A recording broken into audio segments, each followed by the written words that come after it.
Alhamdulillahirabbil alamin. Assalamualaikum warahmatullahi wabarakatuh. Waalaikumsalam warahmatullahi wabarakatuh. Alhamdulillahirabbil alamin. Alhamdulillahilladzi hadana lihada wa ma kunna linahtadiya laula an hadanallah. Qala Allah ta'ala bi kitabihil karim, ya ayyuhalladzina amanu taqullaha haqqa tuqatih wa la tamutunna illa wa antum muslimun. Wa qala Rasulullah sallallahu alaihi wasallam, wa man salaka tariqan yaltamisu fihi ilman sahhalallahu lahu bihi tariqan ilal jannah. Alhamdulillah, Allah pertemukan hari ini ibu-ibu sayang di tempat yang subhanallah mulia. Tempat yang begitu mulia, dan tempat paling mulia itu adalah tempatnya orang-orang bersujud kepada Allah. Musola-musola, masjid-masjid, tempat-tempat yang tempat beribadah itulah tempat terbaik. Alhamdulillah. Kita berdoa siapapun yang hadir pada hari ini, kita bermohon semoga diberikan kesehatan badan yang paripurna. Kita bermohon kepada Allah semoga dimudahkan segala urusan kita. Semoga Allah berikan tambah roh keimanan, dan juga Allah berikan kita kemampuan dalam menghadapi segala persoalan dengan bimbingan Allah Subhanahu wa ta'ala. Kelak semoga Allah juga akan wafatkan kita dalam keadaan husnul khatimah. Amin Allahumma amin. Selanjutnya, innallaha wa malaikatahu yusalluna 'alan nabi. Ya ayyuhalladzina amanu sallu 'alaihi wa sallimu taslima. Kita hadiahkan kalimat terindah kepada baginda tercinta kita, yaitu Nabi Muhammad sallallahu alaihi wasallam, dengan kalimat terindah yaitu Allahumma salli ala Muhammad wa ala ali Muhammad. Ada yang bertanya-tanya nggak Bu, kenapa ada yang pakai Sayyidina, ada yang nggak pakai? Ada yang bertanya-tanya? Kenapa? Suatu penghargaan ya Bu ya. Ya betul. Boleh nggak pakai Sayyidina? Boleh nggak pakai Sayyidina? Boleh saja ya. Kemudian kenapa kami tidak memakai Sayyidina? Ya, sebagian kami tidak memakai Sayyidina, kemudian sebagian yang lain pakai Sayyidina, itu ada dalilnya masing-masing. Ya, Sayyidina itu betul seperti bentuk penghormatan yang sangat-sangat tinggi. Itu mengkhawatirkan ketika pakai Sayyidina itu menjadi cenderung adalah terlalu mengkultuskan. Mengkultuskan itu terlalu mengeluh-elukan. Nah kayak gitu ya. Jadi tidak, Muhammad tetap adalah manusia biasa yang menjadi contoh dan teladan untuk kita semuanya. Alhamdulillah, ibu-ibu masya Allah hari ini bahagia? Bahagia insya Allah. Sih kalau kita zikir Allahumma sholli ala Muhammad, terus kita kan ada Allahumma sholli ala Muhammad wa ala ali Muhammad, nggak disambung wa ala ali Muhammad boleh? Boleh. Allahumma kayak kita perhatikan dulu artinya. Allahumma satu-satu ya. Sholli ala Muhammad.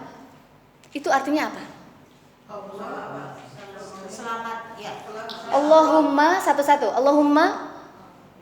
Ya Allah. Oke, ya Tuhan kami ya. Oke, apa? Berikanlah rahmat. Sholli itu apa? Sholawat. Iya, sholawat, rahmat, keberkahan. Allahumma sholli ala itu apa? Kepada. Ila ala. Allahumma sholli, sholawat. Ya Allah itu memberikan sholawat gitu kan. Allahumma sholli ala Muhammad. Secara rangkaian seluruhnya jadi artinya apa? Ya Allah, permohonan berarti ya. Permohonan. Ya Allah. Berarti titik pertama itu adalah Allah dulu. Jadi kadang-kadang begini, ada mitos begini. Kalau sholawat nanti dagangannya laris. Pernah dengar? Pernah dengar ya? Sholawat ini dagangannya laris kalau dibaca sekian ratus atau sekian ribu kali. Pernah dengar? Pernah. Ya, itu.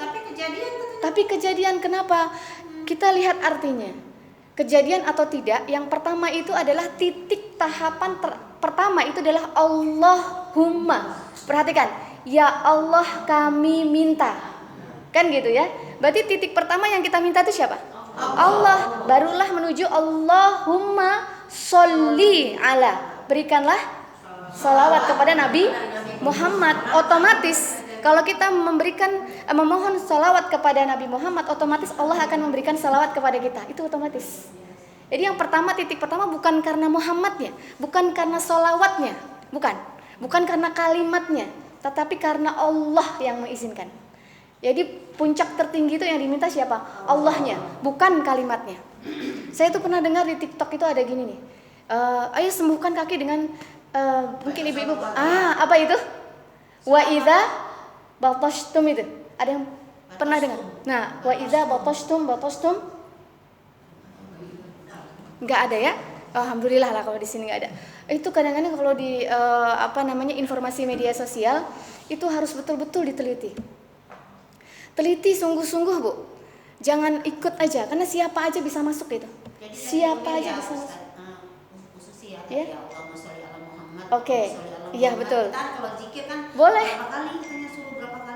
Boleh. Jadi Allahumma sholli ala Muhammad wa ala ali Muhammad. Wa ala ali. Oke, sekarang kita lanjutkan ke artinya. Artinya wa ala ali. Betul. Allahumma sholli ala Muhammad itu artinya apa tadi? Ya Allah, kami meminta sholawat untuk Nabi Muhammad. Betul. Nah, sekarang yang kedua, wa ala. Itu artinya apa? Wa dan ala tadi untuk kepada. Wa dan ala untuk ali. Ali itu apa? Sahabat Nabi. Ali itu keluarga. Ada pernah surat namanya Ali Imran? Nah, Ali itu keluarga. Kayak misalnya Ahlul Bait gitu kan? Ahlul Bait itu perkembangan dari bahasanya. Kenapa? Nama Ali kan setiap orang nama Ali ini. Oh, ada ya? Iya, jadi keluarga. Tapi nggak bisa diterjemahkan secara Ali Rahman apa-apa itu kan nggak boleh ya Bu ya. Ya Ali ya. Ali ya, khususan Ali gitu. Ya banyak nama orang pakai Ali duluan ya. Contohnya apa? Ya umpamanya Ali Bukhari, Ali ini, Ali itu umpamanya kan. Oh iya, boleh digabungkan demikian. Boleh. Bukan berarti dia keluarganya si ini. Kan tidak terjemahkan secara. Oh iya, iya. Betul. Tidak seperti itu. Jadi wa dan ala untuk ali, keluarga. Pertanyaannya, Bu. Kita keluarga Nabi Muhammad bukan? Iya. Keluarga itu Umat. Ibu-ibu sayang, keluarga dalam Islam itu terbagi menjadi dua, yaitu keluarga dalam nasab. Satu lagi yang pernah kita perdengarkan tentang hadis Rasulullah tentang keluarga ahli Quran. Pernah? Keluarga ahli Quran. Ternyata keluarga ahli Quran ditentukan oleh yang disebut dengan, kalau ibu sering mendengar itu adalah sanad. Pernah? Ya. Sanad. Oke, itu adalah keluarga yang ditentukan dengan sanad. Ada keluarga yang ditentukan oleh nasab, ada yang keluarga ditentukan oleh sanad. Karena kecintaan kepada Al-Quran. Makanya Rasulullah itu saat itu bilang begini, Bu, sama sahabat-sahabatnya. Aku sangat merindukan saudara-saudaraku yang tidak pernah bertemu denganku. Sangat merindukan mereka. Lebih dari merindukan kalian. Kok bisa? Siapa itu saudara-saudara yang tidak pernah ketemu dengan Nabi Muhammad? Siapa? Kita. Umatnya. Jadi dianggapnya sama Nabi Muhammad itu adalah saudara-saudara. Karena tadi, yaitu saudara yang didasarkan oleh sanad tadi. Ya, karena kecintaan kepada Al-Quran, kepada Allah. Itu ya, jadi itu keluarga. Jadi wa'ala ali itu meliputi keluarga Nabi Muhammad dan tadi keluarga yang karena nasab karena sanad tadi. Karena muslim. Pernah begini enggak? Cintailah saudaramu, gitu. Pernah ada hadis gitu. Cintailah saudaramu seperti kau mencintai dirimu sendiri. Pernah? Nah, itu. Jadi cintailah saudaramu, berarti saudara kita itu siapa? Keluarga bukan? Kalau saudara itu berarti keluarga bukan? Keluarga. Saudara itu adalah keluarga ya. Jadi Ali itu ternyata mencakup kita semua. Jadi kalau kita Allahumma sholli ala Muhammad, berikanlah sholawat kepada Nabi Muhammad. Wa ala ali Muhammad itu kepada keluarga Nabi Muhammad, mencakup semuanya. Dengan dua alasan tadi, yaitu nasab dan juga sanadnya. Berarti untuk seluruh umat Islam. Iya. Wa ala ali. Keluarga. Itu termasuk keluarga. Betul. Karena kita itu bersaudara. Pernah dengar gitu? Kita bersaudara, itu saudara itu diikat oleh iman. Karena diikat oleh iman. Ali, Muhammad, keluarga Muhammad yang diikat dengan iman, sanad tadi yang diikat oleh kecintaan kepada Allah, itulah keluarga. Secara otomatis kita mendoakan ke semua umat Nabi Muhammad yang menjadi keluarga Nabi Muhammad karena dasar cinta kepada Allah. Gitu ya. Jadi tadi apa? Allahumma sholli ala Muhammad artinya apa? Ya, sholli, keberkahan, sholawat ya kepada Nabi Muhammad. Allahumma sholli ala Muhammad. Yang kedua boleh lanjutkan.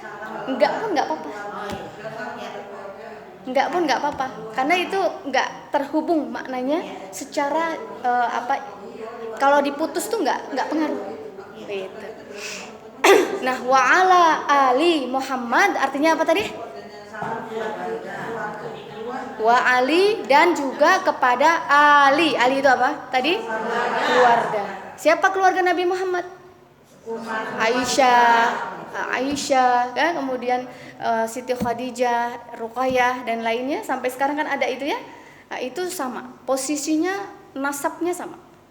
Ya. Itu ada di dalam sholat. Iya. Sholat boleh, lagi nyapu boleh, ya, lagi santai-santai boleh. Karena otomatis siapa yang bersolawat kepada Nabi Muhammad, otomatis Allah akan bersolawat kepadanya. Kebaikannya memantul, gitu ya. Oke, alhamdulillah. Ya, jadi seperti itu.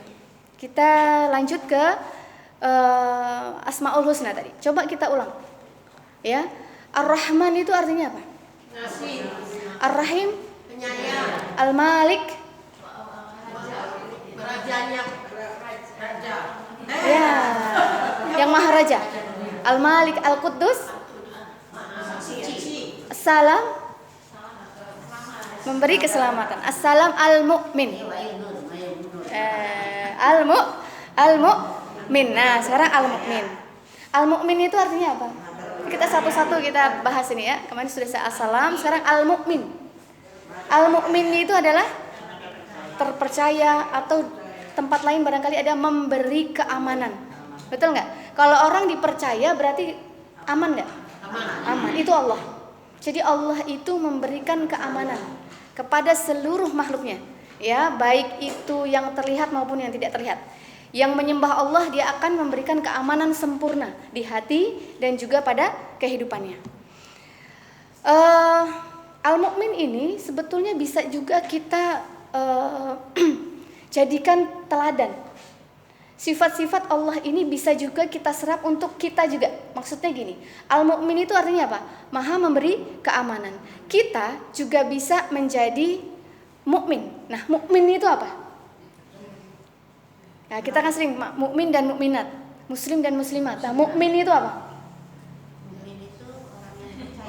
Nah, itu tadi, ya kan? Allah itu mukmin, tapi kita juga bisa menjadi mengikuti Asmaul Husna. Contoh Ar-Rahman kan pengasih, kita juga bisa kan mengasih, gitu. Jadi itu adalah diserap Asmaul Husna itu untuk bisa kita teladani. Al-Mu'min itu maha memberi keamanan. Kita juga harus mengikuti itu.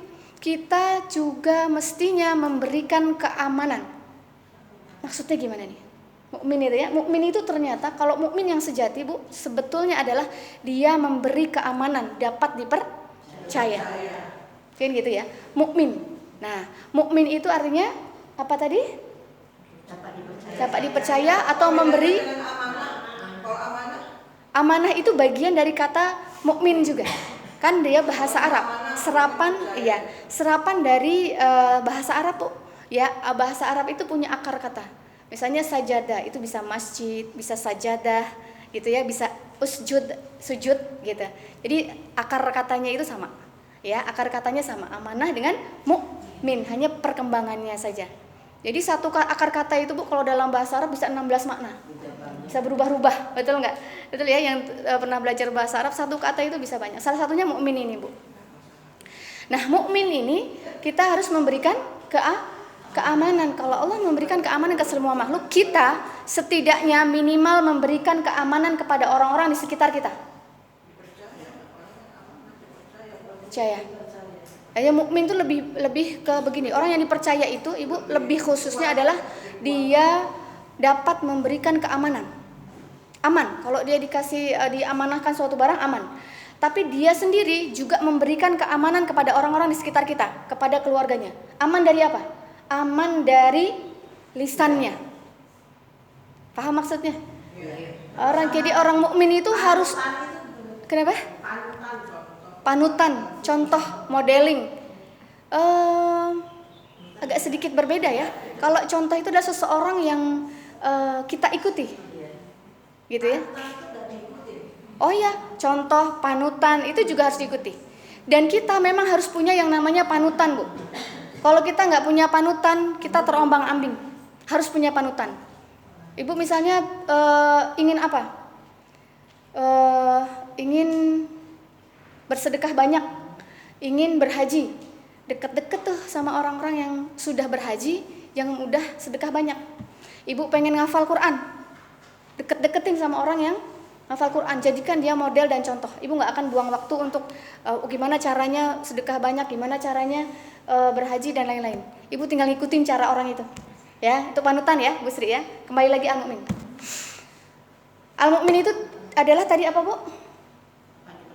Dapat dipercaya atau memberikan keamanan. Jadi memberikan keamanan. Caranya bagaimana? Ya, orang-orang di sekitar kita harus aman dari kita, dari lisan kita, dari pandangan kita. Harus aman. Kadang-kadang pandangan kita ini lebih tajam ya dari kata-kata ya. Jadi mukmin yang sejati adalah orang yang di sekitarnya itu aman dari kita, dari tangan kita, dari ulah kita. Nah, itu mukmin yang sejati.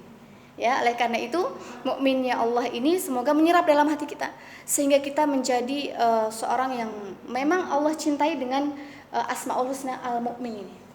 Al-Mu'min. Nanti satu-satu ya Asmaul Husnanya, insya Allah pekan depan Asmaul Husna yang lain. Baik, kalimat motivasi yang begitu mempesona dari Allah adalah laqad khalaqnal insana fi kabad, Al-Balad ayat 4. Laqad khalaqnal insana fi kabad. Artinya apa itu? Bahwa semua manusia itu berada dalam keletihan, kelelahan, capek. Kalau saya tanya di sini, Bu, ibu-ibu di sini capek nggak, Bu? Ayat berapa tadi? Ayat Al-Balad ayat 4. Kalau saya boleh tanya, ibu-ibu di sini merasa capek nggak? Hidupnya capek nggak? Kadang capek, kadang enggak. Betul. Kadang capek, kadang enggak. Tapi pasti semua manusia mengalami kecapean. Semua orang pasti mengalami kelelahan, nggak mungkin nggak, ya kan? Jadi semua orang pasti mengalami kelelahan karena innal insana khalaqna fil laqad khalaqnal insana fi kabad. Semua manusia dalam kelelahan. Ibu-ibu saya yang dirahmati Allah, boleh saya tanya tentang begini? Kita sekarang ke posisi wanita. Ibu-ibu, posisi wanita itu banyak. Ada yang punya suami, gitu ya. Ada yang sudah mohon maaf sudah berumur tapi tidak punya suami, kan gitu ya. Dan orang yang punya suami juga ada yang berpisah, kan gitu ya. Semua itu posisi kita, yaitu wanita, betul? Sekarang saya tanya, kalau ibu punya suami begitu, atau semua punya suami ya? Suami ibu itu, suami ibu baik lah, katakanlah begitu. Suami ibu baik, ibu masih merasa capek nggak? Suami ibu baik, capek nggak? Atau gini lah, pernah ngerasa capek nggak gitu? Suami ibu baik, capek nggak? Kadang capek, kadang enggak, tapi pernah ada capeknya. Betul kan? Harus mengerjakan ini, harus mengerjakan itu, gitu kan? Suami ibu baik. Pertanyaan kedua, kalau suami ibu mohon maaf tidak baik, atau seorang wanita yang memiliki suami enggak baik, lebih capek lagi, betul? Jadi wanita yang memiliki suami baik capek, ya, yang punya suami enggak baik lebih capek. Nah, sekarang yang perempuan sudah usia barangkali atau gadis gitu ya, nggak punya suami, sudah berumur gitu, capek nggak dia hidupnya? Capek kan? Ya, ini tidak punya suami capek, punya suami capek, kemudian punya suami lalu setelah itu mohon maaf bercerai atau berpisah gitu, capek nggak? Banget nggak? Banget ya? Nah, dari semua posisi wanita tadi, pasti salah satu kita ada di antaranya. Betul? Pasti kita salah satu di antaranya dan kelelahannya sama. Oh, sama. Artinya semua dalam kelelahan, hanya bentuk yang berbeda. Tadi ketika punya suami baik, capek nggak saya tanya tadi? Capek. Suami nggak baik? Capek. Nggak punya suami? Pisah dengan suami? Capek. Oke, kabar gembiranya ibu-ibu sayang yang dicintai Allah, kabar gembiranya adalah ketika wanita itu menjaga diri, ketika wanita itu menjaga lisannya, menjaga matanya, menjaga kehormatannya, ada kabar gembiranya. Semua itu ibu boleh lihat di surat Al-Imran ayat 15. Al-Imran ayat 15. Ini kabar gembiranya dari kesemua posisi tadi. Ya. Kabar gembiranya apa ayat 15? Saya bacakan. Qul a'unabbi'ukum bi khairim min dzalikum lilladzina اتقوا عند ربهم جنات تجري 15 جنات تجري من تحتها الأنهار خالدين فيها. Stop di situ, lihat ayat yang mempesona ini, yaitu fiha. Coba. Fiha wa azwajum mutahharah. Tuh. Fiha azwajum mutahharah. Iya kan? Wa ridwanum minallah. Artinya apa? Semua posisi wanita tadi, Bu. Semua posisi wanita tadi ketika baik semua mendapatkan azwajum mutahharah. Azwajum mutahharah itu apa? Azwajum mutahharah itu apa? Pasangan, Bu. Jadi di surga, Bu, kalau udah masuk surga nggak ada yang jomblo. Jomblo. Nggak ada yang jomblo. Jomblo itu apa sih? Sendiri, nggak ada. Jadi jannatun tajri min tahtihal anharu khalidina fiha, ya azwajum wa azwajum mutahharah. Pasti apapun keadaan semua wanita yang saya sebutkan tadi pasti dapatkan pasangan, nggak mungkin nggak. Walaupun belum menikah. Walaupun masih gadis. Oh, sorry Bang, hanya bidadari yang cantik, yang segala macam, nggak tua-tua gitu. Tapi kalau yang perempuan ada Bidadara. Jelas? Nah, pangeran, Bu. Wa azwajun gitu ya. Itu pasangan. Kalau perempuan ya mungkin pangeran gitu ya. Pangeran yang begitu tampan. Pasti perempuan. Ini dia. Fiha azwajum mutahharah. Azwajum itu pasangan. Jadi kalau perempuan ya laki-laki lah pasangannya. Betul nggak? Kalau perempuan ya laki-laki lah pasangannya. Pasti dapatkan. Ibu pegang ini, Bu. Ibu pegang ayat ini, Bu, bahwa nanti ketika ibu di surga, ibu akan dapatkan azwajum mutahharah, sudah pasti, nggak mungkin nggak? Seringnya disebutin itu aja, Bu, laki-laki. Iya. Bidadari. Nah ini saya sebutkan sekarang. Kita nggak boleh patah semangat, ya. Karena banyaknya yang di Ustadz katakan bidadari akan ada 70 gitu kan, ada 70. Kita pun dapat, Bu, insya Allah dengan izin Allah. Para wanita-wanita mukmin. Ustazah mau nanya, kalau katanya sudah meninggal, kita nanti di surga itu kita ketemu dengan, kalau menikah lagi janda, menikah lagi, ketemu dengan suami yang pertama atau suami yang kedua? Ini dia, Ibnu Qayyim mengatakan, ini menarik, sangat menarik. Ibnu Qayyim mengatakan ada beberapa kriteria. Jadi ayat ini kan seperti tepung ya, Bu, yang belum terolah, gitu ya, belum terolah. Jadi ini diolah oleh para chef. Para chef itu adalah para syekh, para ulama, Ibnu Qayyim, Ibnu Katsir, gitu kan. Nah, azwajum mutahharah, kalau suaminya baik, seorang wanita yang baik, yang solehah, mempunyai suami yang soleh dengan segala keletihannya. Capek kan? Punya suami soleh capek kan? Pasti capek. Capek juga, Bu. Harus ngerjain ini pagi-pagi, harus menyediakan ini pagi-pagi, betul kan?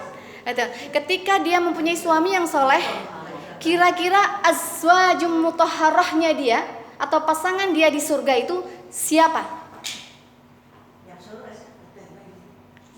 Seorang wanita punya suami soleh, kira-kira di surga pasangannya siapa?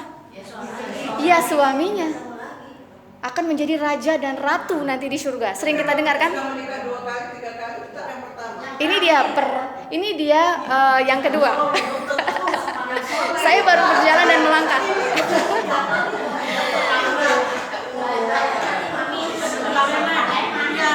Ada dua pendapat. Ya, ada dua pendapat. Yang pertama yaitu adalah dengan suami yang terakhir. Tapi Ibnu Qayyim mengatakan bahwa dia akan bersama, ini seorang wanita ya, wanita yang soleh, kemudian bercerai lalu menikah lagi. Dengan siapa nanti pasangannya, kan gitu kan?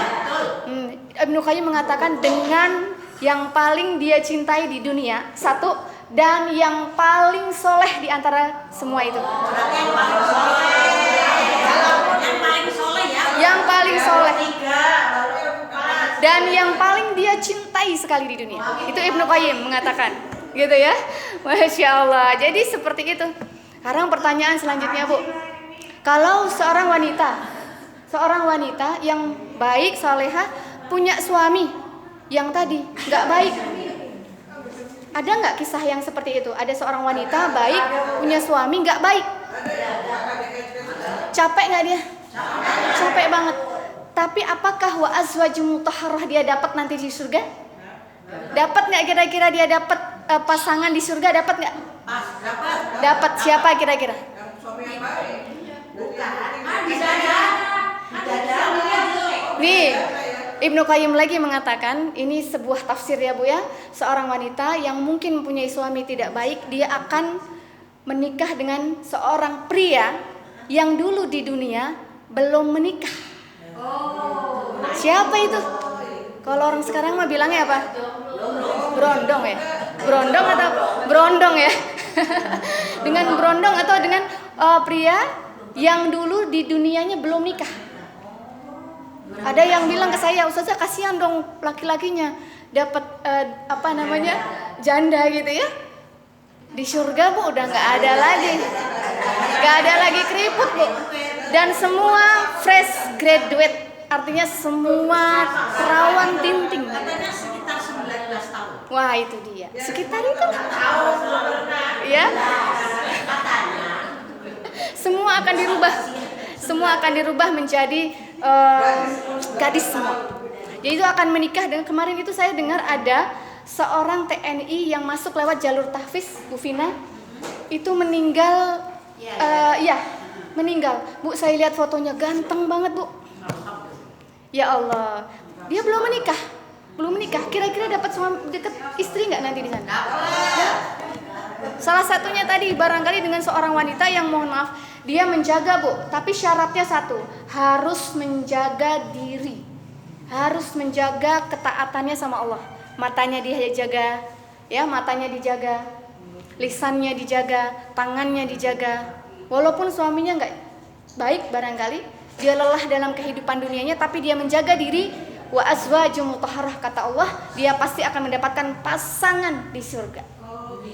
Masya Allah. Dan itu tadi pasangannya siapa? Siapa tadi? Ya, atau bisa jadi yaitu seorang yang barangkali laki-laki, bisa jadi laki-laki. Ya. Seperti itu ya, Masya Allah. Jadi apapun keadaan kita, bagaimanapun kita sekarang, ya. Tapi memang betul ya Bu Susi. Kan pernah ada tulisan ini, perempuan baik-baik untuk laki-laki yang baik-baik. Jadi pun di surga itu, jadi kalau suami kita dulu baik, kitanya di dunia ini masih baik, berarti nanti kita dikembalikan pasangan kita itu. Betul, akan dipasangkan. Pasti dipasangkan.